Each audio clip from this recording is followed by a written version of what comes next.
Hello दोस्तों, आइए आप लोग के बीच लेके आ गए हैं फिर से ग्रुप डिस्कशन। आइए आज वीवीआई ऑब्जेक्टिव बायोलॉजी का कराएंगे, जो कि मोस्ट वीवीआई इम्पोर्टेंट ऑब्जेक्टिव कराने वाले हैं। तो आप लोग जुड़े रहें। चलिए स्टार्ट करते हैं। आइए पहला प्रश्न, द्विखंडन किसमें पाया जाता है? अमीबा में। तो द्विखंडन अमीबा में पाया जाता है। चलिए दूसरा प्रश्न, निम्नलिखित में कौन सा द्विगुणित संरचना है? तो युग्मनज है, ये द्विगुणित संरचना है युग्मनज। उभयलिंगी प्राणी है केचुआ। तो केचुआ है। चलिए अगला प्रश्न, मानक युग्मकों में गुणसूत्रों की कितनी संख्या होती है? 46। तो 46 से होती है संख्या इसकी। चलिए अगला प्रश्न, जब संतति की उत्पत्ति एकल जनक द्वारा होती है तो यह क्या कहलाता है? अलैंगिक जनन। तो यह अलैंगिक जनन कहलाता है। चलिए अगला प्रश्न, भ्रूणपोष में कितने क्रोमोजोम होते हैं? 3N। तो 3N होते हैं। चलिए अगला प्रश्न, निम्नलिखित में किसमें पादप का अवगुणित होता है? तो इसमें शैवाल में पादप का अवगुणित होती है। चलिए अगला प्रश्न, निम्नलिखित में किस ऑर्डर तथा किस कुल का सदस्य है? ये तो इसका राइट आंसर हो जाएगा प्रोमेटस तथा होमोनिडी। चलिए अगला प्रश्न, युग्मक सामान्यता किस प्रकार के होते हैं? तो युग्मक ये हेप्लोइड द्विघनक होते हैं। चलिए अगला प्रश्न, इष्ट में प्रजनन मुख्यतः किसके माध्यम से होता है?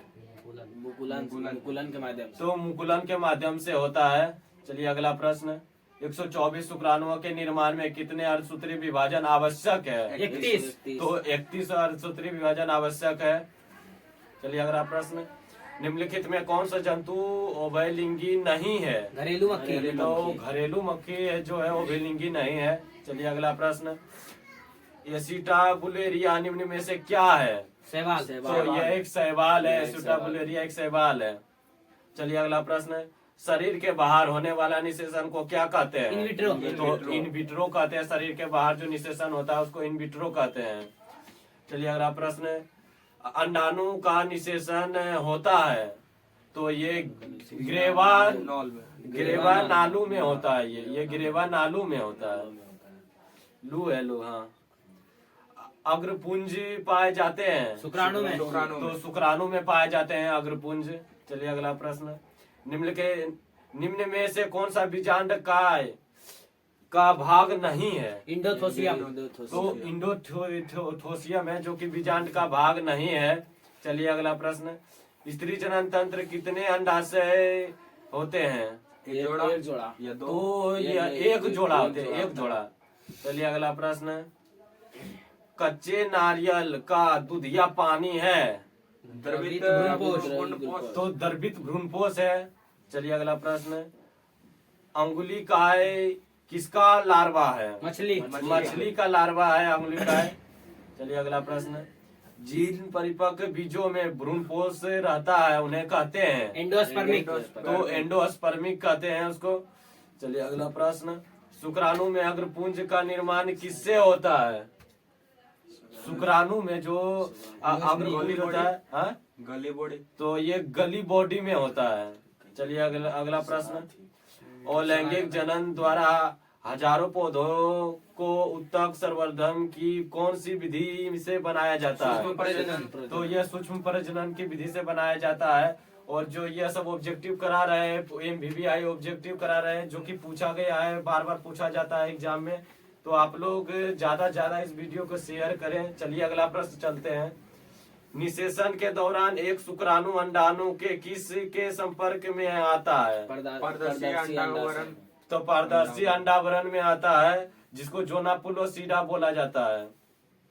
चलिए अगला प्रश्न, निम्न में से कौन सा जंतु कोशिका में नहीं पाया जाता है? तो फ्लोरोप्लास्ट जंतु कोशिका में नहीं पाया जाता है। चलिए अगला प्रश्न, अंड प्रजनक है? मुर्गी, सांप, मगरमच्छ सभी। तो ये मुर्गी, सांप और मगरमच्छ सभी है अंड प्रजनक, जो कि अंडा देता है, जो कि अंडा ये सभी प्राणी देता है। चलिए अगला प्रश्न, शुक्राणु जनन का नियंत्रण किसके द्वारा होता है? तो LH एक हार्मोन है जो इसी के द्वारा होता है, LH का निर्माण। चलिए अगला प्रश्न, द्विगुणिता है। द्विगुणिता क्या है? युग्मना तो यह एक युग्मनज है, द्विगुणिता। चलिए अगला प्रश्न, निम्न में से कौन सा उभयलिंगी श्रेय पादप नहीं है? पपीता तो पपीता उभयलिंगी श्रेय पादप नहीं है। चलिए अगला प्रश्न, गेमिट के निर्माण को कहते हैं? गेमिटोजेनेसिस तो गेमिटोजेनेसिस कहते हैं गेमिट के निर्माण को। चलिए अगला प्रश्न, निषेचन क्या है? निषेचन अंडा तथा नर न्यूक्लियस का संयोजन है निषेचन। चलिए अगला प्रश्न, इनमें से कौन सा नर युग्मक से संयोजन कर भ्रूणपोष बनाता है? द्वितीय केंद्र। द्वितीय केंद्र तो द्वितीय केंद्रक नर युग्मक से संयोजन कर भ्रूणपोष बनाता है। चलिए अगला प्रश्न चलते हैं। ये चैप्टर 2 है। पुष्पी पादकों में लैंगिक जनन इस चैप्टर का नाम है, दूसरा चैप्टर है और इसका VVI ऑब्जेक्टिव कराएंगे। पुष्पासन खाया जाता है? पुष्पासन खाया तो जाता है। इसका सेब का पुष्पासन खाया जाता है। चलिए अगला प्रश्न, बिचौल खाया जाता है? जायफल सेब लीची जायफल शरीफा लीची शरीफा से उसके बाद जायफल लीची सभी का खाया जाता है, लेकिन इसमें एक ही ऑप्शन दिया गया और अलग सा, ये शरीफा हो जाएगा। चलिए अगला प्रश्न, पराग भित्ति होती है? प्रागभित्ति तो यह त्रिस्तरीय होती है पराग भित्ति। चलिए अगला प्रश्न, प्रत्येक जीवित पादप कोशिका से पूर्ण पौधा बन जाता है, इस गुण को कहते हैं? Totipotency totipotency. तो इसको टोटीपोटेंसी कहते हैं। चलिए अगला प्रश्न, वायु परागन किसमें नहीं होता है? घास में नहीं, इसमें सेल्विया सेल्विया में नहीं होता है वायु परागन। घास में तो वायु परागन होता है, उसके बाद फिर गेहूं में होता है। चलिए अगला प्रश्न, अदरक में कायिक प्रवर्धन किसके द्वारा होता है? राइजोम तो राइजोम द्वारा अदरक में कायिक प्रवर्धन होता है। चलिए अगला प्रश्न, भ्रूणपोष वाले बीजों को क्या कहा जाता है? एंडोस्पर्मिक तो एंडोस्पर्मिक कहा जाता है भ्रूणपोष वाले जीवों को। हाँ, स्त्री दल चक्र पुष्पों में बना होता है। ब्रायोफाइट्स तो इसमें हो जाएगा स्टिगामा, अस्टाइल और आबेरी, तीनों से बना होता है। उपरोक्त सभी इसमें आपको ऑप्शन देते हैं। चलिए इसमें तीनों हो जाएगा। बेलेसनेरिया के पुष्प हैं। बेलेसनेरिया किसका पुष्प है? तो यह जल परागित पुष्प है बेलेसनेरिया। तो चलिए अगला प्रश्न पढ़ते हैं। इनमें से कौन सा कायिक प्रवर्धक नहीं है? चल बीजाणु जो है कायिक प्रवर्धक नहीं है। चलिए अगला प्रश्न, निम्नलिखित में से किस पौधे के प्रजातियों में बीज का उत्पादन असंख जनन द्वारा होता है? स्ट्रेसिया एवं घास। तो स्ट्रेसिया एवं घास हो जाएगा इसका राइट आंसर। चलिए अगला प्रश्न, इनमें से कौन सा फल कूट फल है? सेब तो सेब जो है कूट फल है। चलिए अगला प्रश्न, भ्रूणपोष का क्या कार्य है? भ्रूण को पोषण देना तो भ्रूण को पोषण देना भ्रूणपोष का कार्य है। चलिए अगला प्रश्न, अनुमूल्य परागन वाले पौधे में निश्चित रूप से होता है? स्वपरागन तो स्वपरागन होता है। अनुमूल्य पौधे स्वपरागन होता है इसमें, अनुमूल्य परागन वाले पौधे में। चलिए अगला प्रश्न, एनाट्रापस बीजांड होता है? तो यह उल्टा होता है एनाट्रापस। तो चलिए अगला प्रश्न चलते हैं। भ्रूणपोष की उत्पत्ति होती है गुरु बीजाणु से होती है भ्रूणपोष की उत्पत्ति। चलिए अगला प्रश्न, गेहूं में परागन किसके द्वारा होता है? वायु के द्वारा गेहूं में परागन होता है। तो चलिए अगला प्रश्न, बीजांड विकसित होकर क्या बनाता है? बीज। तो बीज बनाता है बीजांड विकसित होकर। चलिए अगला प्रश्न, कर्मिक विकास में योगदान है, किसका योगदान है? तो पर परागन का योगदान है कर्मिक विकास में। चलिए अगला प्रश्न, कर्म ये हो गया प्रश्न, किसमें कृत्रिम बीज का निर्माण किया जाता है? तो कायिक भ्रूण में कृत्रिम बीज का निर्माण किया जाता है। चलिए अगला प्रश्न, भ्रूणपोष की सेंट्रल कोशिका है क्या है? तो इसका द्वितीय केंद्रक है, द्वितीय केंद्रक। चलिए अगला प्रश्न, निम्न में से किस में जल परागन होता है? तो जलकुंभी में होता है जल परागन। चलिए अगला प्रश्न, प्रोटोप्लास्ट कल्चर का फ्यूजन क्या है? पीईजी। तो पीईजी है प्रोटोप्लास्ट कल्चर का फ्यूजन। चलिए अगला प्रश्न, मुकुल द्वारा जनन किसमें होता है? तो ईस्ट में होता है मुकुल द्वारा जनन। चलिए अगला प्रश्न, वायु परागित पुष्प समानता होते हैं? छोटे रंगीन तो छोटे और रंगीन ये दोनों होते हैं। चलिए अगला प्रश्न, एनिमोफिली नामक परागण किसके द्वारा होता है? वायु वायु के द्वारा। तो यह वायु के द्वारा होता है एनिमोफिली का परागण, जिसको हवा भी बोल सकते हैं।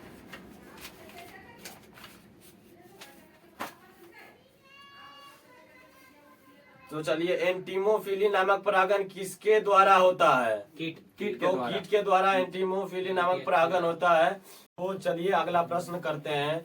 अस्ट्रोली कोशिका कहाँ पाए जाते हैं? शुक्र जनन नलिका। तो शुक्र जनन नलिका में पाए जाते हैं।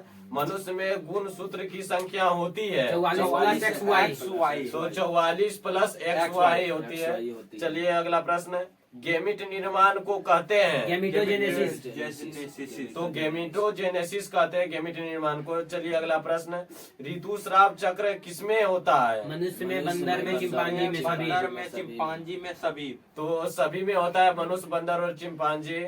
चलिए अगला प्रश्न, निम्न में से कौन सा युग्मक से संयोजन कर भ्रूणपोष बनाता है? द्वितीय केंद्रक। केंद्रक। तो द्वितीय केंद्रक बनाता है। चलिए अगला प्रश्न, ग्राफियन पुटक कहाँ पाया जाता है? मानव अंडाशय में। तो मानव अंडाशय में पाया जाता है ग्राफियन पुटक।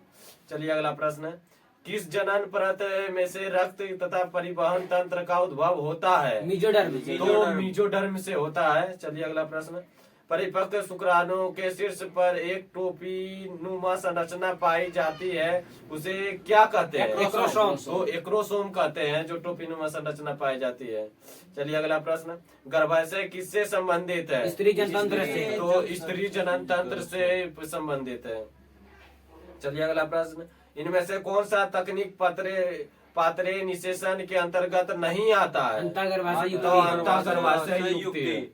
चलिए अगला प्रश्न, एक स्वस्थ महिला के पूरे जीवन काल में उत्पन्न कुल अंडों की संख्या होती है? 400 होती है। चलिए अगला प्रश्न, सबसे अधिक तथा सबसे कम जीन वाले मानव गुणसूत्र इनमें से कौन सा है? गुणसूत्र 1 एवं Y। एल एवं वाई। गुणसूत्र 1 एवं Y होता है। चलिए अगला प्रश्न, निम्न में कौन द्विगुणी संरचना है? तो द्विगुणी संरचना युग्मनज होता है। तो ये वेरी वेरी इंपॉर्टेंट क्वेश्चन है, ये द्विगुणी संरचना युग्मनज होता है। चलिए अगला प्रश्न, तो एक्रोसोम इनमें से किसका संभाग है? तो यह शुक्राणु के सिर का। तो मानव शुक्राणु के सिर का संभाग है एक्रोसोम। चलिए अगला प्रश्न, द्विगुणित संरचना है। द्वितीय केंद्रक। तो द्वितीय केंद्रक है द्विगुणी संरचना। चलिए अगला प्रश्न, शरीर के बाहर होने वाला निषेचन को क्या कहते हैं? In vitro. तो इन विट्रो कहते हैं शरीर के बाहर निषेचन जो होता है। चलिए अगला प्रश्न, गर्भाशय एक पतले ग्रीवा द्वारा खुलता है। योनि में। तो योनि में खुलता है ये। चलिए अगला प्रश्न, पुरुष जनन तंत्र शरीर के में उपस्थित होता है। श्रेणी क्षेत्र। तो श्रेणी क्षेत्र में होता है। चलिए अगला प्रश्न, पीत पिंड किस हार्मोन को स्रावित करता है? प्रोटोस्टेरोन को करता है ये। चलिए अगला प्रश्न, नर जन्मेल कोशिका होता है?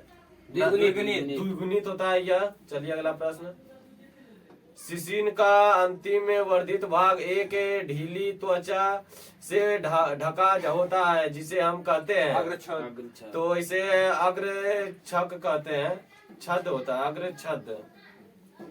चलिए अगला प्रश्न, कौन सी कोशिका मानव वृषण में शुक्राणु को पोषित करता है? स्ट्रोली कोशिका। तो स्ट्रोली कोशिका पोषित करता है। चलिए अगला प्रश्न, शुक्राणु जनन की प्रक्रिया में शुक्राणु का उत्पत्ति कहाँ से होता है? शुक्र जनन नलिका। तो शुक्र जनन नलिका से होता है। चलिए अगला प्रश्न, शुक्र जनन नलिका से होता है।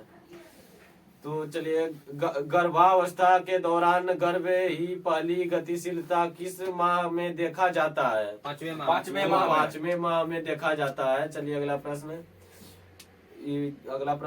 गर्भावस्था पूर्ण होने से पहले जानबूझकर स्वैच्छिक रूप से गर्भ से के समापन को कहते हैं? स्त्री सहायक नलिका। तो इसको स्त्री सहायक नलिका नहीं कहते, इसको चिकित्सक संगर्भता समापन होता है। तो चिकित्सक संगर्भता समापन। चलिए अगला प्रश्न, नर हार्मोन की उत्पत्ति कहाँ से होती है? तो यह वृषण से होती है। चलिए अगला प्रश्न, अनुमानसिक कूट में कितने कूट होते हैं? 64 कूट होते हैं। चलिए अगला प्रश्न, निम्न में किसे कॉपर टी रोकता है? निषेचन। निषेचन की प्रक्रिया को रोकता है कॉपर टी। जिब्रेलिन है क्या है ये? हार्मोन। ये एक हार्मोन है। तो चलिए आज ये कम से कम तो ये 105 VVI ऑब्जेक्टिव था जो कि आज खत्म हुआ। तो आप लोग सपोर्ट कीजिए। ये 3 चैप्टर बायोलॉजी का खत्म हो चुका है। तो ये VVI इम्पोर्टेंट ऑब्जेक्टिव है जो कि बार